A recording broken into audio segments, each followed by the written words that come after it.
Sejumlah pengacara laporkan ayah Eki Ibtu Rudiana ke Polres Cirebon.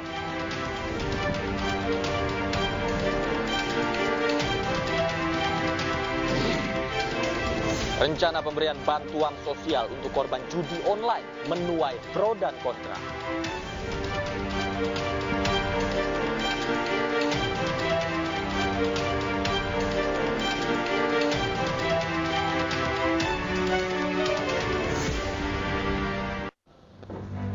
Halo, selamat malam pemirsa, selamat datang di iNewsroom bersama saya Davi Pratama. Pemirsa, kami akan membahas berita utama secara mendalam, komprehensif, dan tentunya eksklusif.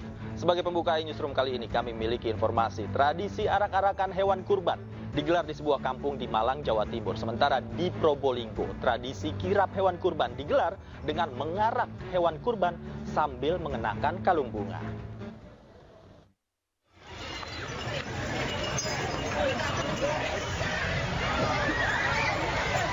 Usai salat Idul Fitri, ratusan warga di Kidul Pasar, Kota Malang, Jawa Timur antusias menyambut arak-arakan hewan kurban. Mereka berjalan kaki sambil mengarak 80 ekor kambing dan 4 ekor sapi mengelilingi kampung dengan aneka hiasan dan spanduk.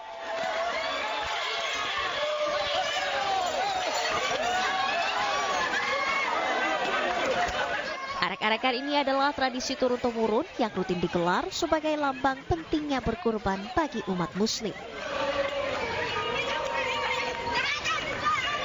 Untuk bentuk syiar dari teman-teman Kidul Pasar ya, pertama untuk generasi penerus yang mudi-mudi juga.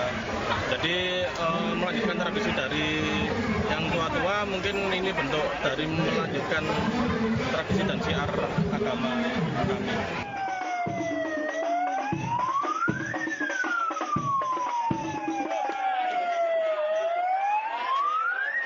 Sementara itu di Kampung Sentono, Kelurahan Mayangan, Kota Probolinggo, Jawa Timur digelar tradisi kirap hewan kurban. Hewan yang hendak disembelih diarak sambil diberi hiasan kalung bunga dan ditutup kain putih. Dengan iringan takbir dan sholawat, hewan diarak ramai-ramai oleh warga dan pemilik hewan yang berkurban. Tradisi arak-arak atau kirap hewan kurban merupakan tradisi turun-temurun yang dilaksanakan oleh warga Madura dan hingga kini masih bertahan. Tradisi ini karena kita masih ada ikatan dengan keturunan darah etnis Madura. Jadi ini diartikan atau diberi nama tradisi kurbanan. Dari Malang dan Probolinggo, Jawa Timur, Tim Liputan iNews melaporkan. Seekor sapi kurban di Bengkulu kabur saat akan dipotong hingga masuk ke markas TNI. Sapi ini mengamuk hingga nyaris menyeruduk warga.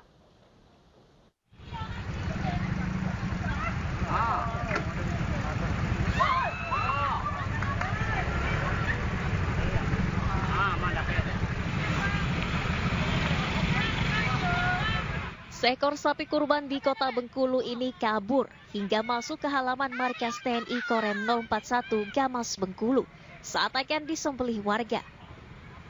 Beberapa kali warga dan petugas kepolisian mencoba menangkap sapi tersebut dengan tali, namun gagal. Sapi terus berlari saat akan ditangkap. Pengejaran sapi ini pun harus ditempuh dengan upaya ekstra, bahkan hingga dikawal mobil patroli polisi. Setelah kelelahan, sapi tersebut akhirnya bisa dijerat dengan tali oleh warga bersama anggota kepolisian. Namun sapi sempat memberikan perlawanan, hingga seorang warga yang mencoba menarik talinya nyaris diseruduk. Sapi tersebut secara total telah berlari lebih dari 2 km dari lokasi penyembelihannya. Lama dipotong, pas giliran dia putus talinya. Terus kemudian terus dibawa kejar dari ke panti, kemudian ke arah Masjid Raya, ke arah sana. Balik lagi ke sini, dia baru dapat. Diketahui sapi kurban tersebut milik Masjid Al-Barokah, Kelurahan Nusa Indah, Kota Bengkulu. Usai ditangkap, sapi akhirnya dibawa kembali ke masjid untuk disembelih. Dari Kota Bengkulu, Endro Dwirawan, iNews melaporkan. Iya, pemirsa, melakukan pemotongan hewan kurban memang tidak mudah. Tak jarang, sapi yang akan dipotong mengamuk dan mengejar warga. Bahkan ada juga kambing yang berlari hingga melompat ke atap rumah. Sapi lepas, sapinya lepas, sapinya lepas. Allah Akbar, Allah Akbar, Allah Akbar.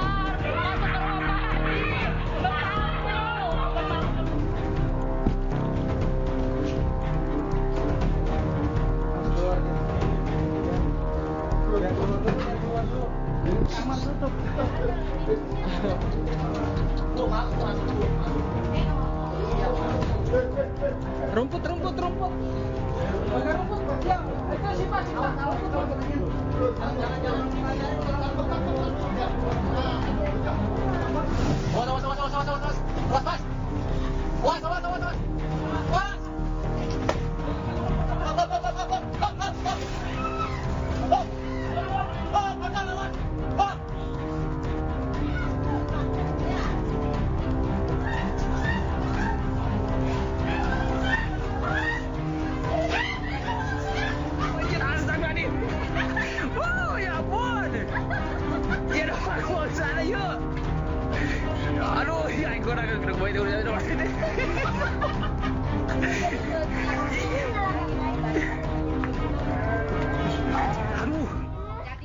Kita ke informasi lain. Pemirsa, Presiden Joko Widodo melaksanakan sholat Idul Adha di Simpang 5 Semarang, Jawa Tengah. Salat Id berlangsung hikmat dan diikuti oleh ribuan masyarakat Semarang.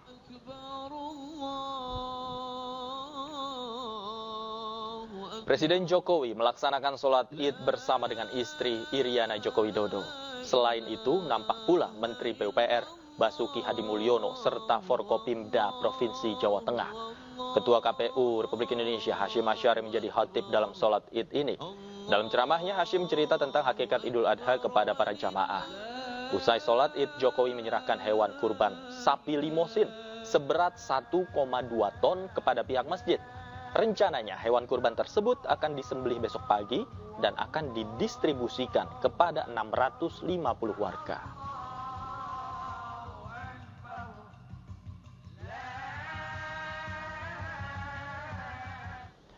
Wakil Presiden Ma'ruf Amin menunaikan sholat Idul Adha bersama ribuan warga di Masjid Istiqlal, Jakarta. Wapres juga menyerahkan sejumlah hewan kurban dan menyebut berkurban tak hanya dengan hewan, tapi bisa juga berkurban pikiran hingga kurban perasaan.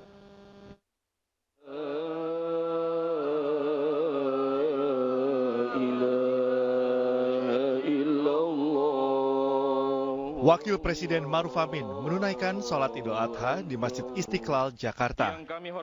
Sejumlah Menteri Kabinet Indonesia Maju serta Wakil Presiden ke-10 dan ke-12 Republik Indonesia, Yusuf Kala, juga melaksanakan sholat Id di Masjid Istiqlal. Alhamdulillahi Rabbil Alamin, Ar-Rahmanir Rahim. Adapun tema khutbah tahun ini adalah semangat Idul Adha, hadirkan cinta dan kepedulian sosial. Ma'ruf Amin juga menyerahkan hewan kurban ke Masjid Istiqlal, termasuk sapi kurban dari Presiden Joko Widodo. Ma'ruf menyebut berkurban merupakan salah satu bentuk mendekatkan diri kepada Allah dan simbol solidaritas. Berkurban tak hanya dengan hewan, namun bisa dengan berkurban pikiran hingga perasaan. Dan ini pelajaran penting buat kita untuk bersolidaritas sosial. Ya, simbol sebenarnya itu menyembelih korban itu simbol saja. Tetapi dalam arti lebih luas kita sebenarnya bukan hanya menyembelih korban, tapi memberikan sesuatu untuk kepentingan banyak orang. Berkorban tenaga, berkorban pikiran, berkorban harta. Bahkan kadang korban perasaan juga, ya, korban perasaan pun juga korban. Nah, saya kira itu memang ajaran daripada, dan negeri ini merdeka ini karena para pejuang yang mau berkorban. Tahun ini Masjid Istiqlal menerima 50 ekor sapi dan 12 kambing. 22 diantaranya adalah hewan pemberian umat non-muslim. Dari Jakarta, tim liputan iNews melaporkan.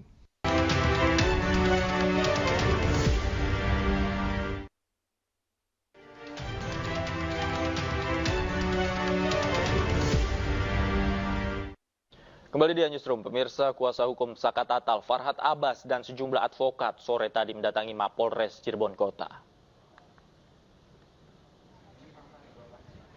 Kedatangan para advokat yang dipimpin Farhad Abbas ini bertujuan untuk melaporkan ayah Eki Ibtu Rudiana. Pelaporan dilakukan lantaran Ibtu Rudiana dianggap mempengaruhi sejumlah saksi yang berimbas tidak sesuainya dengan fakta yang dialami oleh para saksi yang sebenarnya. Ini bukan untuk memenjarakan Rudiana ya, tapi untuk menyempurnakan keadilan sebenarnya gitu. Mungkin kita dianggap tidak sempurna, tapi jangan sampai laporan kami yang dianggap tidak sempurna ini membuat terjadi kesempurnaan dalam hal merekayasa atau menjalimin atau salah menghukum. Nah, oleh karena itu kita minta penyidiknya jangan main-main, jangan mempersulit kami, jangan lagi minta bukti-bukti yang lain. Yang jelas patokannya hanya satu, pertama BAP, pertama Rudiana. Sementara itu, Polda Jawa Barat mengaku telah memeriksa ayah Eki Ibtu Rudiana sebagai pelapor. Pemeriksaan tersebut dilakukan untuk melengkapi berkas kasus pembunuhan Vina dan Eki.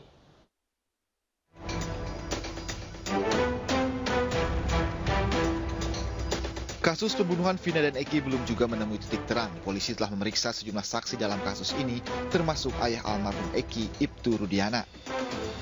Kabid Humas Polda Jawa Barat Kombes Pol Julius Abraham Abbas mengatakan ayah Eki diperiksa sebagai pelapor.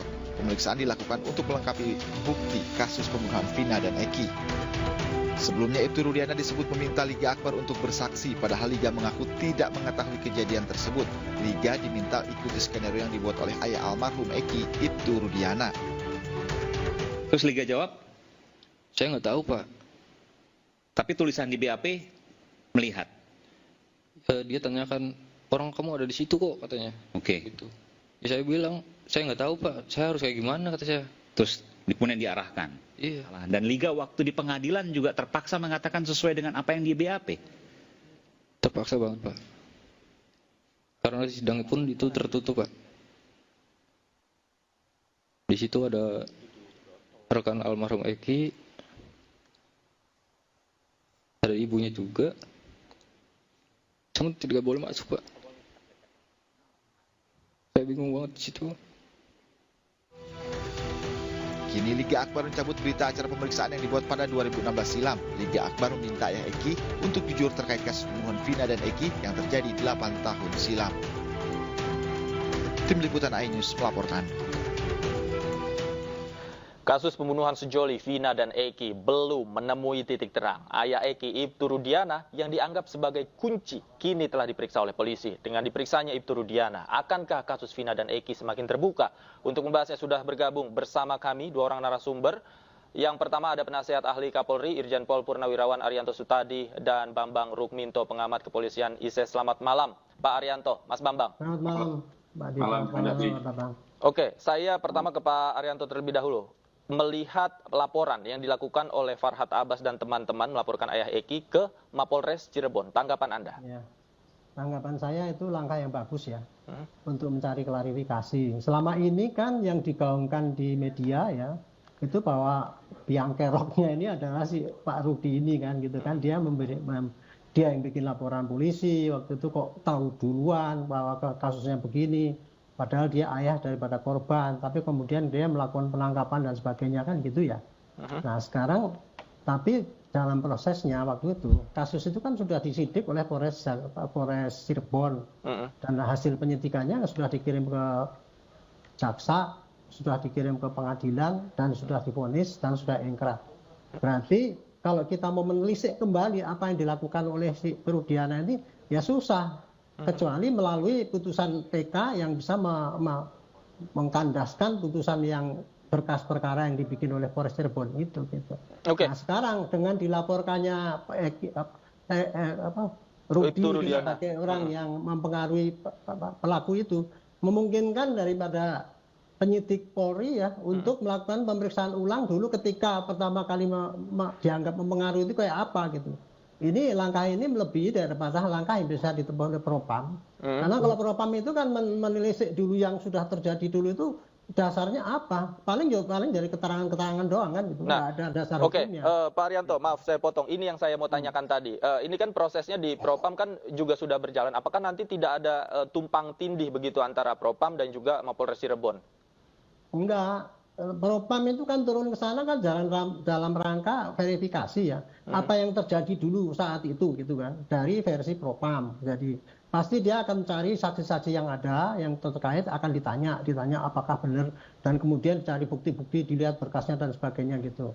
Nah sedangkan kalau laporannya Pak Farhad ini kan laporan dari masyarakat kan, dengan melihat saksi-saksi yang sudah bermunculan bahwa ini Pak Rudi ini dianggap sebagai mempengaruhi, nanti pasti ya patut disangka dia sebagai tersangka kan Pak Rudi itu, bahwa dia melakukan perbuatan itu. Nah polisi paling kalau laporan diterima nanti diselidiki apakah ini tindak pidana atau tidak. Kalau iya pasti nanti dilanjutkan dengan penyidikan gitu. Oke, baik. Saya ke Mas Bambang. Mas Bambang, kalau kita melihat indikator yang ada begitu ya terhadap Ibtu Rudiana, betulkah ada indikasi bahwa Ibtu Rudiana ini sengaja merekayasa dalam tanda kutip begitu kasus ini?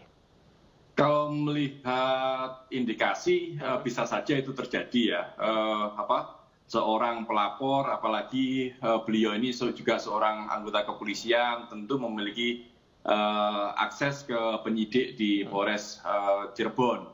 Makanya dia juga bisa mempengaruhi dan kemudian penyidik pun juga bisa terpengaruh dengan subjektivitas pelapor. Bagaimanapun juga Pak Rudiana ini adalah orang tua korban. Tentu subjektivitasnya dalam melakukan penyelidikan, bila itu dilakukan sendiri, tentu membiaskan profesionalisme, membiaskan bukti-bukti yang seharusnya dikejar lebih objektif seperti itu. Makanya memang audit investigasi yang dilakukan oleh Propam itu penting untuk menelusuri 8 tahun yang lalu proses ini sudah benar-benar dijalankan secara objektif atau belum, seperti itu. Terkait dengan pelaporan salah satu pengacara terkait dengan Ibtu Rudiana, ini adalah persoalan lain gitu loh. Memang pada akhirnya nanti ketika hasil penyelidikan Propam dan lain-lain, bila ditemukan bukti-bukti atau hasil klarifikasi itu tidak sesuai dengan SOP, tentu para tervonis bisa mengajukan PK gitu. Tetapi ini memang harus bisa dipisahkan antara kasus 8 orang yang sudah divonis dengan kasus Peggy Setiawan misalnya, seperti itu.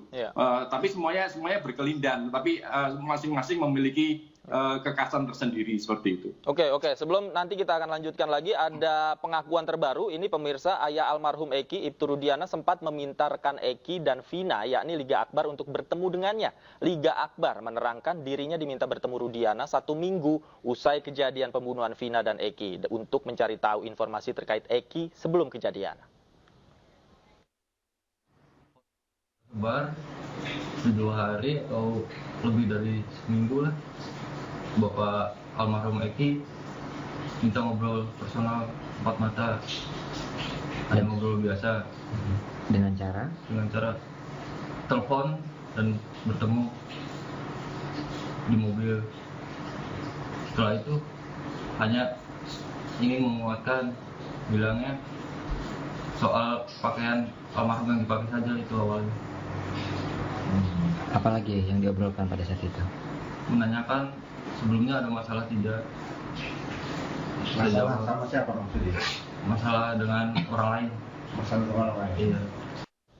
Ya pemirsa, itu tadi keterangan terbaru dari Liga Akbar terkait bagaimana ia coba dipengaruhi begitu ya, atau diarahkan oleh Ibtu Rudiana. Nah, saya akan kembali membahasnya dengan Pak Arianto. Pak Arianto, jika benar tadi dari indikasi yang ada bahwa Ibtu Rudiana mengarahkan gitu ya. Nah, lantas kalau dari prediksi Anda motivasinya apa? Karena dalam hal ini kan Ibtu Rudiana ayah korban, anaknya meninggal dunia menjadi korban begitu.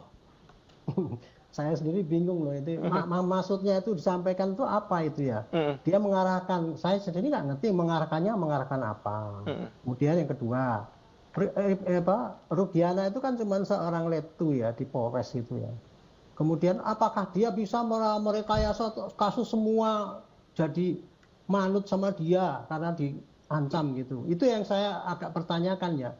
Tapi kemungkinan itu mungkin ada juga, mungkin ya. Ada juga kalau apa-apa yang disampaikan oleh para saksi itu benar. Cuman bagi saya yang melihat itu ya, karena Rudiana itu kan tidak masuk di dalam penyidik itu. Dia hanya membuat laporan polisi, kemudian dan katanya dia yang menangkap, kemudian dia menyerahkan kepada penyidik Polres. Selanjutnya berkas itu yang bikin adalah Kasat Serse Polres dengan timnya itu, di mana Rudiana itu sebagai pelapor saja, saksi pelapor. Nah sekarang kan di dalam kasus yang sekarang ditangani Polda Jabar ini kan, dalam kasus Peggy ini kan, dia kan diperiksa sebagai pelapor kan. Yeah. Itu saya kira kaitannya karena memang pelapornya dia dulu gitu. Kemudian ini diperiksa sebagai pelapor. Dan kemudian di samping itu saksi-saksi yang lain. Kalau ini kan penyidikan untuk si Peggy khusus ini ya. Untuk yang minggu depan atau kapan mau diserahkan ke kejaksaan katanya itu dengan bukti-bukti yang apa yang ada. Dan sekarang lagi di pra-peradilan gitu.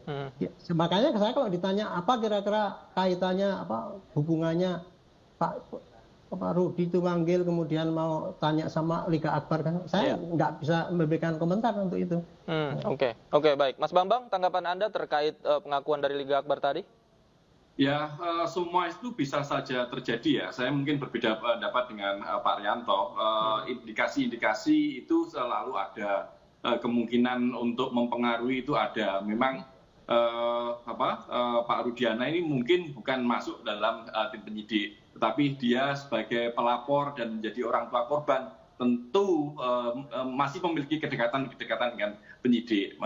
Dan kita sudah paham sekali dan sudah menjadi rahasia umum bahwa cara-cara di kepolisian itu seringkali juga terpengaruh oleh subjektivitas seseorang gitu. Entah itu subjektivitas pelapor, entah juga dipengaruhi oleh intervensi-intervensi yang lain gitu. Makanya kasus ini semakin panjang karena kepolisian, penyidik ini masih mengedepankan kesaksian. Makanya kalau penyidik ini bisa mengungkapkan bukti-bukti materi terkait bukti-bukti fisik ya, terkait dengan pelaku pembunuhan, tentu ini sudah clear sejak awal gitu. Apapun pencabutan kesaksian dimanapun, entah itu di awal atau setelah kejadian kasus ini menjadi viral, itu tidak berpengaruh apa-apa gitu. Dan yang terpenting adalah bukti-bukti fisik itu sudah ada gitu, dan itu harus diungkapkan oleh penyidik seperti itu. Oke. Nah, selama ini kan kasus berjalan sejak filmnya ini muncul dan menjadi viral. Apakah dalam rentang waktu yang ada ini novum atau barangkali bukti baru yang ditemukan oleh polisi tidak cukup untuk mengkerucutkan hal ini menjadi sebuah kesimpulan, Pak Rianto? Nah, bagaimana maksudnya? Oke, selama ini kan dari sejak film ini viral sampai saat ini kan penyelidikan berjalan. Bukan tidak mungkin bukti baru ditemukan, novum ini ditemukan. Nah, mengapa kemudian sampai saat ini masih gelap gulita atau tidak mengkerucut pada suatu kesimpulan? Bagi saya bukan itu. Penyidikan sekarang lagi berjalan, penyidikan lanjutan ini ya.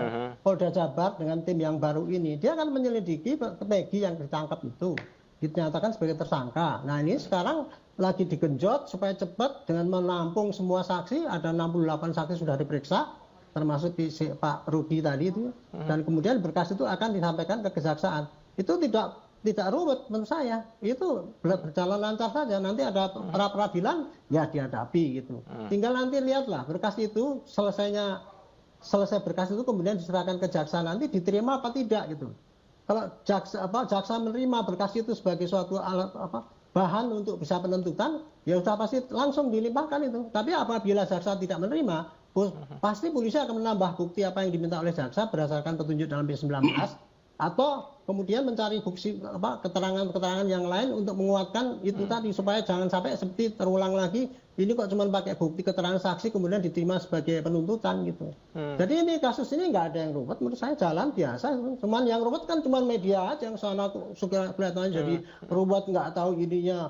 Kalau kita nyari klarifikasi yang terjadi dulu tahun 2016 ya susah Pak. Kasus itu sudah digelar di pengadilan kok, dengan pengadilan yang transparan kan gitu kan. Hasilnya seperti itu, sudah naik banding dan sebagainya, hasilnya seperti itu. Kok kemudian akan dianulir dengan suatu keterangan saksi cuman gitu. Itu makanya itu ya langkahnya Pak Farad itu menurut saya bagus. Karena dengan laporan dia itulah maka kemudian polisi bisa meneliti ulang pada apa yang terjadi pada Mbak Rudiana itu gitu. Itu jalur hukum yang terjadi di Indonesia. Jadi jangan jalur yang sudah resmi itu kemudian dipotong dengan suatu angan-angan asumsi kemudian harus nyari fakta dan sebagainya. Itulah yang saya nggak begitu sependapat ya. Oke, baik. Saya ke Mas Bambang. Mas Bambang, kemudian hingga saat ini apa yang harus dilakukan oleh polisi? Kalau tadi Anda mengatakan hanya mengandalkan kesaksian, apa kemudian yang lantas harus dilakukan oleh polisi agar cepat selesai? Kalau 8 tahun yang lalu itu sudah punya bukti-bukti yang kuat, sekarang ini tidak perlu mencari saksi-saksi gitu loh. Makanya terkait dengan pentersangkaan Peggy Setiawan misalnya, ini abuse of power gitu loh, yang dilakukan oleh kepolisian ini. Menyandera seseorang selama 8 tahun, kemudian sekarang masih melakukan penyelidikan lagi dengan memanggil saksi-saksi. Artinya 8 tahun ini tidak berbuat apa-apa, gitu. Bukti-buktinya tidak kuat. Gitu.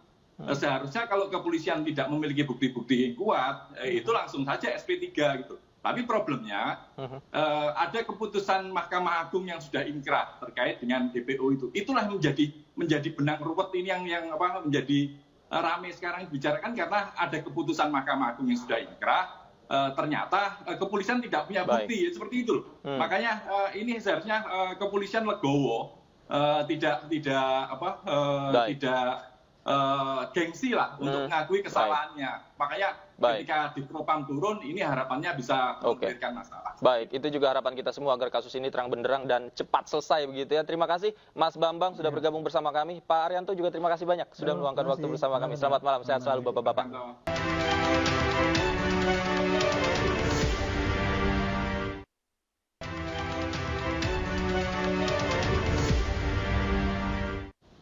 Kembali di Newsroom, pemirsa Menko PMK Muhadjir Effendi berwacana memberikan bantuan sosial kepada korban judi online. Namun wacana tersebut menuai banyak respon.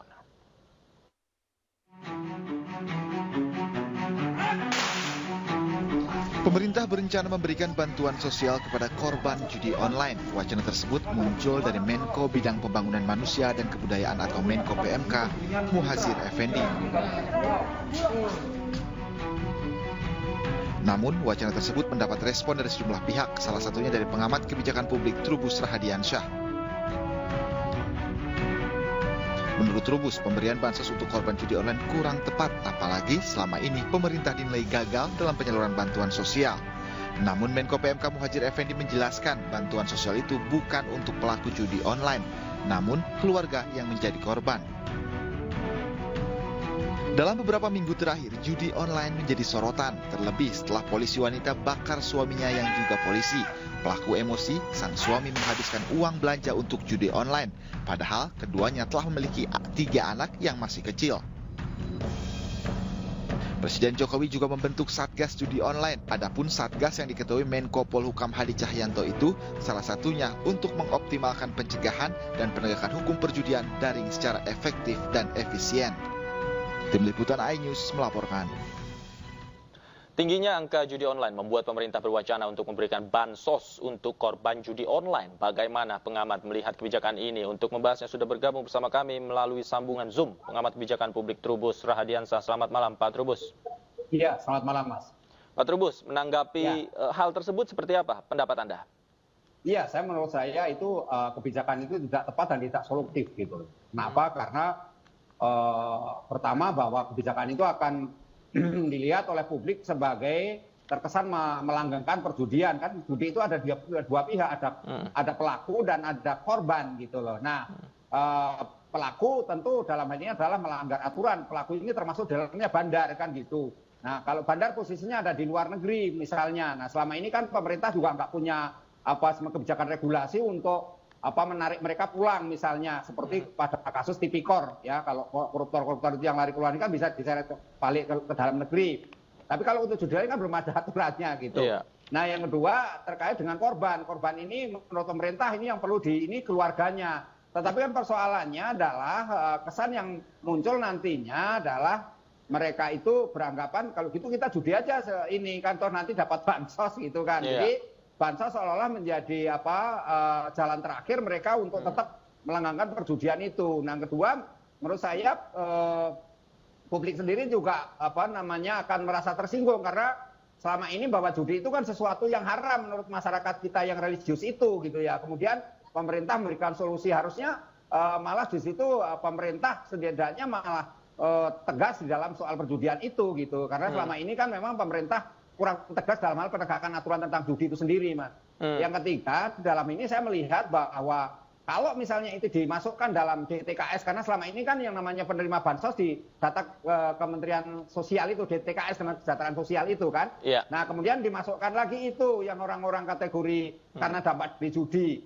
Nah maka secara tidak langsung berarti menambah beban lagi bagi APBN, dan di situ secara ini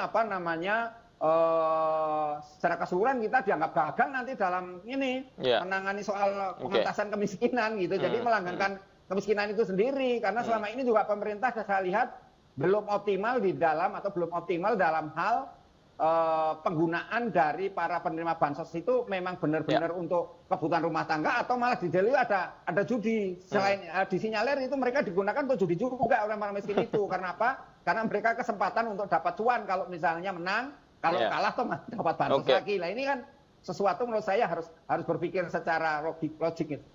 Oke. Nah, Pak Trubus, menurut Anda apa yang menjadi latar belakang pemerintah hingga sampai membentuk Satgas? Apakah memang kasus judi online sudah sangat parah? Karena kalau kita bandingkan judi online dengan pinjol misalnya, pinjaman online, justru kalau kita lihat faktanya yang menjadi korban lebih banyak korban pinjaman online daripada judi online yang notabene atas kemauan sendiri mereka bermain judi online ini.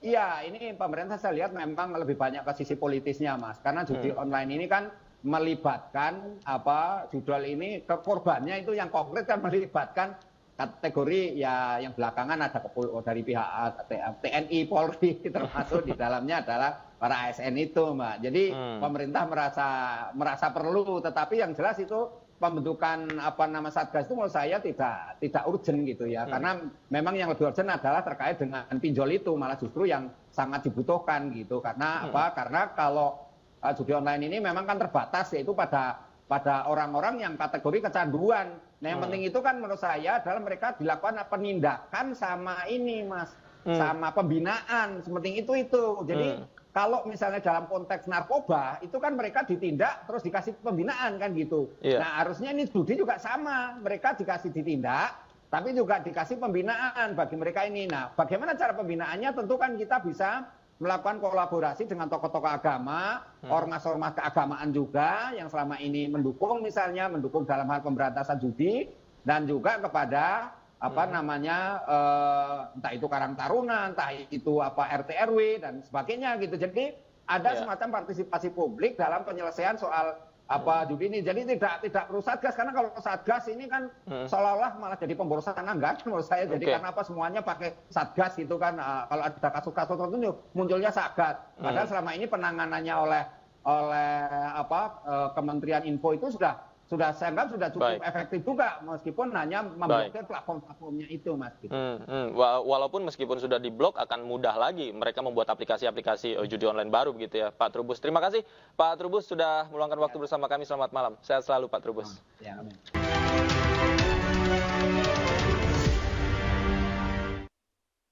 Pemirsa, setelah wukuf di Arafah dan mabit murur di Musdalifah, gelombang jemaah haji berdatangan di Mina untuk melempar jumroh. Jemaah haji Indonesia diimbau melontar jumroh di waktu yang telah ditetapkan agar tak berdesakan dengan ribuan jemaah lainnya.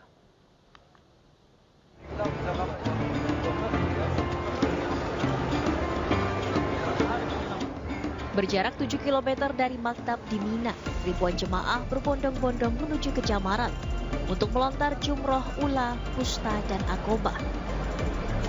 Melontar jumroh merupakan bagian dari wajib haji sebagai simbolisasi perlawanan umat manusia terhadap setan. Jemaah melempar masing-masing 7 butir kerikil ula, wusta, dan akobah sambil bertakbir setiap kali lemparan. Sebelum melontar jumroh di hari tasyrik 11, 12, 13 Zulhijjah, jemaah mabit atau bermalam terlebih dahulu di Mina untuk berzikir serta berdoa.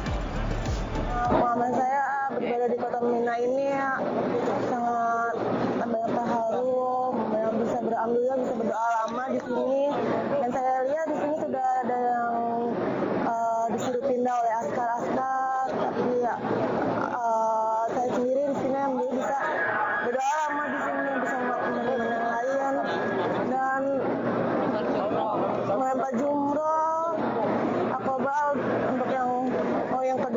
mudik di sini. Jemaah Haji Indonesia diimbau melontar jumroh di waktu yang telah ditetapkan Kementerian Agama demi ketertiban dan keselamatan agar tak berdesakan dengan ribuan jemaah lainnya. Waktu melontar jumrah tersebut diantaranya tengah malam hingga pukul 5 pagi atau pada sore hingga malam hari. Dari Mekah, Arab Saudi, Suhud Nurfadli, iNews, anggota Media Center Haji 2024 melaporkan. Dan pemirsa, usai sudah jumpa kita di iNewsroom malam hari ini. Saya Davi Pratama pamit undur diri. Terima kasih, selamat malam dan sampai jumpa.